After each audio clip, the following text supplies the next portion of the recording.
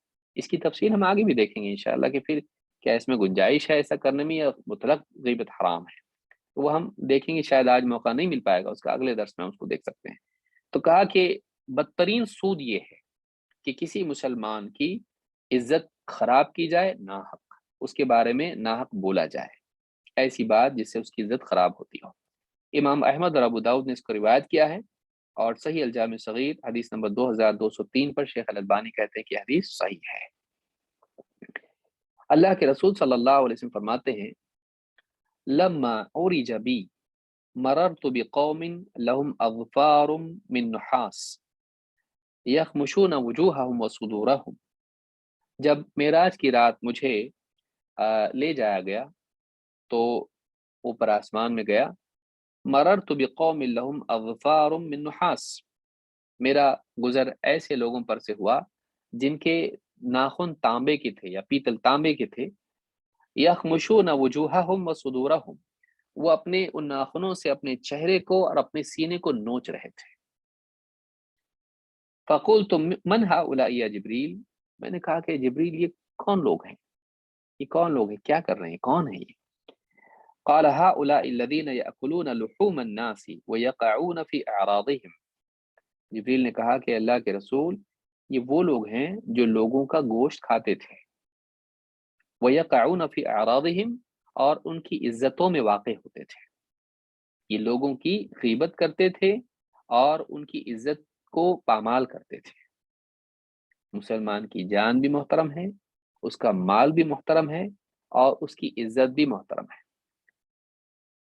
تو بلکہ یعنی عزت بہت زیادہ اہم ہے، کیونکہ کسی انسان کا وجود ہی ختم ہو جاتا ہے اگر آپ کسی عزت خراب کریں، جیتے جی مر جاتا بیچارہ، آپ کسی کے بارے میں ایسی بات کریں جس سے اس کی عزت خراب ہو جائے، ایسا آدمی، تو آپ اب مثال کے طور پر ایک آدمی یعنی توبہ کر چکا ہے اور ماضی میں اس نے ڈرگ ایڈکٹ تھا، یا اس نے چوریاں کی، ڈاکو تھا، یا اس نے زناکاری کی، یا بہت سارے گناہ اس نے کیے ہوں گے، اب وہ جو توبہ کر کے آیا ہے اب اس کے بعد وہ دیندار بنا ہے، اب مجلس میں آپ اس کے بارے میں کہیے تو پہلے ایسا تھا، جبکہ وہ ماضی میں ٹھیک ہے، لیکن وہ نہیں پسند کرتا ہے کہ اس کی پچھلی زندگی کے بارے میں اس طرح کی بات ہو، تو آپ اس کی غیبت کر رہے ہیں، کیونکہ آپ نے اس کی عزت کیا کر دی، کم کر دی۔ ٹھیک ہے وہ اپنے طور پر بولے کسی کے سامنے کہ میں تو جاہل تھا، میں غلطیاں کیا ہوں وغیرہ، لیکن اللہ نے ہدایت، وہ اس کا اختیار ہے، لیکن یہ کہ ایک آدمی دوسرے کے بارے میں کہے، انہوں نے میں تو اس لیے کہہ رہا ہوں کہ لوگوں کو ترغیب ہو، دیکھو کتنا برا تھا اور کتنا نیک بنا، کیوں، کیا وہ پسند کرتا ہے اس بات کو؟ نہیں بولنا چاہیے، نہیں بولنا چاہیے۔ آپ بلا تعین کہیے کہ ایک شخص کو میں جانتا تھا ایسا تھا، لیکن آپ کسی کا نام لے کے بتا رہے کہ فلاں ایسا تھا اور آج ایسا ہے، یا آپ کے دل میں ہی کھوٹ ہے، آپ چاہ رہے ہیں کہ دیکھو آج بڑی بڑی باتیں کر رہا ہے، لیکن ایک زمانہ ایسا بھی تھا کہ میں نے دیکھا اس کو کہ وہ شراب پیتا تھا، کیا چاہ رہے ہیں آپ اس سے؟ مطلب آپ اس کو بے عزت کرنا چاہیے کہ ایسی چیز سے جس سے اس نے توبہ کر لی ہے، جس سے اس نے توبہ کر لی ہے، وہ اللہ کے ہاں مجرم نہیں ہے، اللہ کے ہاں اس کا مواخذہ نہیں ہے، اللہ کے ہاں اس پر ملامت نہیں ہے، لیکن آپ اس سے اس کو ذلیل کر رہے ہو، یہ اچھی چیز نہیں ہے۔ ہم بہت ساری غلطیاں کر بیٹھتے ہیں، احساس ہم کو نہیں ہوتا ہے۔ وہ لوگ جو غیبت کرتے ہیں مسلمانوں کی، ان کی عزتیں خراب کرنے کی غرض سے، اور یعنی ان کو لوگوں میں ذلیل کرتے ہیں، حدیث میں کیا بتایا جا رہا ہے کہ آپ نے دیکھا معراج کی رات میں کہ ان کے لمبے ناخن ہیں، اور وہ اپنے چہرے اور اپنے سینوں کو اس سے کیا کر رہے ہیں، نوچ رہے ہیں۔ دوسروں کی چہرہ عزت کا نمائندہ ہے، کسی آدمی کو آپ ہاتھ پہ مار دے تو اتنا برا نہیں لگتا جتنا منہ پہ ماریں، وہ عزت بھی لیتا ہو کہ میری بے عزتی کر دیا اس نے۔ تو اب اپنی عزتوں کو جو ہے اپنے چہرے کو نوچیں گے، کیونکہ دنیا میں دوسروں کے چہرے کو چھپانے والا ان کو تم نے بنایا۔ آدمی کیا کرتا ہے، منہ چھپا کے پھر رہا ہے، کیوں؟ بے عزت ہو گیا۔ تو چہرے کا اور عزت کا ایک تعلق ہے، اسی لیے آپ دیکھیں گے جو آدمی لوگوں سے مانگتا پھرتا ہے، قیامت کے دن اس کے منہ پہ چہرے پر گوشت نہیں ہوگا، چہرہ عزت۔ تو جو لوگ دنیا میں لوگوں کی عزت خراب کرتے ہیں، ان کا گوشت کھاتے ہیں، وہ اپنا گوشت نوچیں گے۔ تو دنیا میں جو گویا کہ اپنے بھائی کا، مردہ بھائی کا گوشت نوچتے تھے، وہ اپنے چہرے کو اور اپنے سینوں کو نوچیں گے۔ یہ سزا ان کو ہوگی۔ تو اللہ ہم سب کی حفاظت فرمائے۔ آپ نے فرمایا ہؤلاء الذین، جبریل کہتے ہیں ہؤلاء الذین یأکلون لحوم الناس ویقعون فی اعراضهم، یہ وہ لوگ تھے جو لوگوں کا گوشت کھاتے تھے اور ان کی عزتوں میں دست درازی کرتے تھے، ان کی عزتوں کو پامال کرتے تھے۔ امام ابو داؤد نے اس کو روایت کیا ہے، اور الصحیحہ میں 533 پر شیخ الالبانی کہتے ہیں کہ حدیث صحیح ہے۔ اللہ تعالیٰ قرآن کریم میں فرماتا ہے وَيْلٌ لِكُلِّ ہُمَزَةٍ لُمَزَةٍ،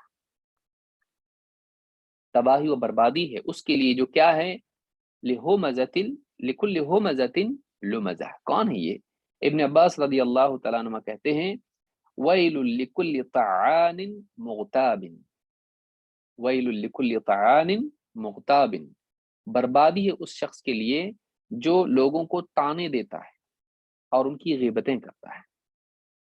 تو یہاں مراد یہ ہے کہ ایک انسان لوگوں کو طعنے دے، کسی کی کوئی غلطی ہے اس کے سامنے بار بار اس کو یاد دلا رہے تاکہ اس کو یعنی برا لگے، اس کو چھوٹا بنانے کے لیے کر رہے ہیں، تو کسی کو طعنہ دینا، اس کی کسی کمی کا طعنہ دینا، نسب کا، حسب کا، مالداری کا، رنگ کا، یا زبان اس کی خراب ہے، یا آنکھ اس کی خراب ہے، یا چلنے میں وہ خراب ہے، طعنہ دینا بہت بڑا بنتا ہے، دیکھ یہ تیرے اندر ہے، طعنہ دینا اس کو۔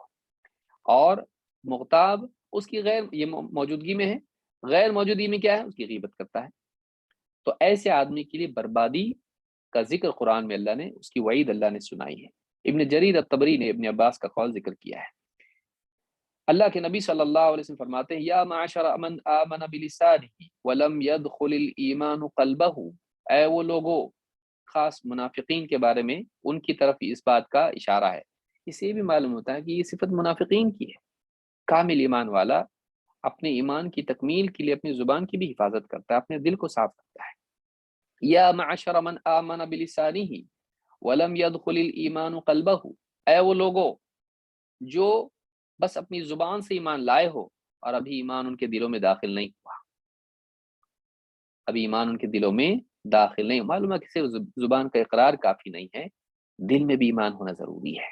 اہل سنت والجماعت کا عقیدہ ہے کہ ایمان قلب کے یقین و اقرار کا نام ہے، زبان کے اقرار کا نام ہے، اور اسی طرح سے بدن سے صادر ہونے والے اعمال بھی ایمان میں داخل ہے۔ یہ پوری چیزیں مل کے ایمان بنتا ہے۔ وَلَمْ يَدْخُلِ الْإِيمَانُ قَلْبَهُ وَلَا لَا تَغْتَابُ الْمُسْلِمِينَ وَلَا تَتَّبِعُوا عَوْرَاتِهِمْ، مسلمانوں کی غیبت مت کرو، لا تغتاب المسلمین ولا تتبعوا عوراتهم، اور ان کی پوشیدہ چیزوں کی جاسوسی مت کرو، پیچھے مت پڑو کہ دیکھیں کیا غلطی کرتا، کچھ ملتا کیا اس سے، کچھ ایسا، بہت سے لوگ اس کی ٹوہ میں رہتے ہیں۔ یہاں بتایا جا رہا ہے ولا تتبعوا عوراتهم، ان کے عیوب کی ٹوہ میں مت رہو، کہ تلاش میں نہ رہو کہ کہیں سے کچھ مل جائے کہ میں اس کو اپنے لیے لیوریج کے طور پر استعمال کروں، اپنے لیے ایک میرے ہاتھ میں چابک آ جائے، ہنٹر آ جائے کہ میں اس کے ذریعے سے اس کو ہمیشہ پیٹتا رہوں، کوئی کمی مل جائے مجھ کو اس کی کہ گردن مروڑ دوں اس کی، میں بہت بڑا بنا پھرتا ہے۔ آدمی ایسا چاہتا ہے، رشتہ داریوں میں، دینی میدان میں بھی ہوتا ہے، یا اسی طرح سے تجارت میں، یا جو بھی لوگ ہیں سیاست میں۔ تو یہ جو چیز ہے ولا تتبع عوراتہم، ان کے پیچھے مت پڑو، ان کی ٹوہ میں مت رہو، ان کے عیوب کی یعنی تلاش میں مت رہو۔ فَإِنَّهُ مَنِ اتَّبَعَ عَوْرَاتِهِمْ يَتَّبِعُ اللَّهُ عَوْرَتَهُ، کہا کہ دیکھو جب یعنی جو آدمی مسلمانوں کی عزت کے خراب کرنے کے پیچھے پڑ جاتا ہے، اس کے درپے ہوتا ہے، اللہ تعالیٰ اس کی عزت خراب کرنے کے درپے ہو جاتا ہے، اللہ تعالیٰ اس کی عزت خراب کرنے کے لیے اس کے پیچھے پڑ جاتا ہے۔ فَإِنَّهُ مَنِ اتَّبَعَ عَوْرَاتِهِمْ يَتَّبِعُ اللَّهُ عَوْرَتَهُ، اللہ تعالیٰ اس کی عزت خراب کرنے کے لیے یعنی اس کے لیے تیار ہو جاتا ہے۔ وَمَنِ اتَّبَعَ اللَّهُ عَوْرَتَهُ يَفْضَحْهُ فِي بَيْتِهِ، اور اگر اللہ تعالیٰ کسی کی عزت خراب کرنے کے لیے اس کے پیچھے پڑ جائیں، اللہ فیصلہ کر دیں، تو پھر ایسا آدمی گھر میں بیٹھ کے بھی ذلیل ہو جاتا ہے، گھر میں بیٹھ کر اللہ اس کو گھر میں بٹھا کے ذلیل کرتا ہے، کہیں جانے کی ضرورت نہیں ہے اس کو۔ تو اس حدیث سے اس حدیث کو امام احمد اور ابو داؤد نے روایت کیا ہے، اور اسی طرح سے ابن ماجہ اور نسائی نے بھی اس کو روایت کیا ہے۔ صحیح الجامع الصغیر حدیث نمبر 7984، حدیث صحیح ہے۔ اس حدیث سے معلوم ہوتا ہے کہ انسان دوسروں کی عزت خراب کرنے کی کوشش کرتا ہے، لیکن نتیجے میں یہ ہوتا ہے کہ ایسا کرنے کی کوشش میں وہ خود اپنے آپ کو ذلیل کر لیتا ہے۔ کتنے لوگوں کو آپ نے دیکھا ہوگا کہ وہ لوگوں کی عزتوں کے پیچھے پڑتے ہیں تو اللہ تعالیٰ ان کی عزت خراب کر دیتا ہے۔ کتنے لوگ ایسے ہیں کہ دوسروں کی عزت خراب کرنے کی کوشش میں وہ اپنے آپ کو سماج میں ذلیل کر دیتے ہیں۔ نہیں کرنا چاہیے ایسا۔ آدمی دوسروں کا احترام کرے، کرام کرے، اور کسی سے اختلاف ہے تو آدمی اس کو شرعی حدود میں باقی رکھے۔ یہ نہیں کہ آدمی پھر حق نہ حق سب کرنے لگ جائے اس کے لیے۔ لہٰذا اللہ دلوں کو جاننے والا ہے، اللہ تعالیٰ اعمال کا محاسبہ کرنے والا ہے۔ آدمی کو چاہیے کہ ایسا کوئی راستہ نہ اپنائے کہ دوسروں کے لیے گڑھا کھودنے میں وہ خود ہی اس گڑھے میں جا گرے۔ اللہ ہم سب کی حفاظت فرمائے۔ شیخ ابن عثیمین رحمۃ اللہ علیہ فرماتے ہیں وَاعْلَمْ أَنَّكَ إِذَا نَشَرْتَ عُيُوبَ أَخِيكَ فَإِنَّ اللَّهَ سَيُسَلِّطُ عَلَيْكَ مَن يَنشُرُ عُيُوبَكَ۔ خبردار، اس بات کو اچھی طرح جان لو کہ اگر اپنے بھائی کے عیوب کو تو لوگوں میں نشر کرنے لگ جائیں، اللہ تعالیٰ کسی اور کو تجھ پر مسلط کر دے گا جو تیرے عیوب کو منتشر کر دے گا، تیرے عیوب کو نشر کرے گا۔ جزاء وفاقا، اللہ کی طرف سے کیا ہے؟ یہ بھرپور بدلہ ملے گا تجھ کو اس کا، جیسا کیا ویسا بھرے گا۔ لا تظن ان اللہ غافل عما يعمل الظالمون۔ اس بات کا ہم کبھی اس بھرم میں مت رہے کہ اللہ تعالیٰ ظالموں کی حرکتوں سے غافل ہے۔ جو ظلم کرے گا اللہ تعالیٰ اس سے غافل نہیں ہے۔ ایک آدمی دوسروں کی عزتیں پامال کرنے کے لیے چال چکر مکر سب کچھ کرنا شروع کرتا ہے، اللہ تعالیٰ وَمَكَرُوا وَمَكَرَ اللَّهُ وَاللَّهُ خَيْرُ الْمَاكِرِينَ، اللہ تعالیٰ ایسے لوگوں کو ذلیل کر دیتا ہے۔ کچھ اور لوگ ان کی بے عزتی کرتے ہیں اور پھر لوگوں میں وہ ذلیل ہو جاتے ہیں۔ نہیں کرنا چاہیے۔ آدمی دوسروں کی عزتوں کا بھی ویسا ہی لحاظ کرے جیسے خود اپنی عزت کی کرتا ہے، کیونکہ مسلمان کا بھائی ہے۔ لہٰذا یہ بات ہم نے دیکھی، اللہ تعالیٰ ہم سب کو سمجھدار فرمائے۔ اس میں ایک بات رہ جاتی ہے کہ کیا کسی کی غیبت کرنا سرے سے حرام ہے؟ کیونکہ بدعتی لوگ بہت خوش ہو جائیں گے اس طرح کے درس سے، بولے کہ دیکھو ہم تو بول رہے تھے نا کہ ہم لوگوں کے بارے میں تم کہتے ہو کہ ہم لوگ بدعت کرتے ہیں، ہم لوگ خرافات کرتے ہیں، شرکیات کرتے ہیں، مت بولو ہمارے بارے میں کچھ بھی برا، تمہارے ممبروں سے بولا جاتا ہے، تمہارے علماء بولتے ہیں، دروس میں بولتے ہیں، یہ کیوں کرتے؟ پھر روکو۔ تو یہ جو شبہ ہے، میں سمجھتا ہوں اس ضمن میں اس پہ بھی گفتگو ہونا ضروری، انشاءاللہ اگلے درس میں اس کو ہم دیکھیں گے۔ اللہ تعالیٰ ہم سب کو سمجھدار فرمائے اور غیبت سے ہم سب کی حفاظت فرمائے۔ اقول هذا واستغفر الله لي ولكم۔ اللہ تعالیٰ شیخ محترم کو جزائے خیر عطا فرمائے۔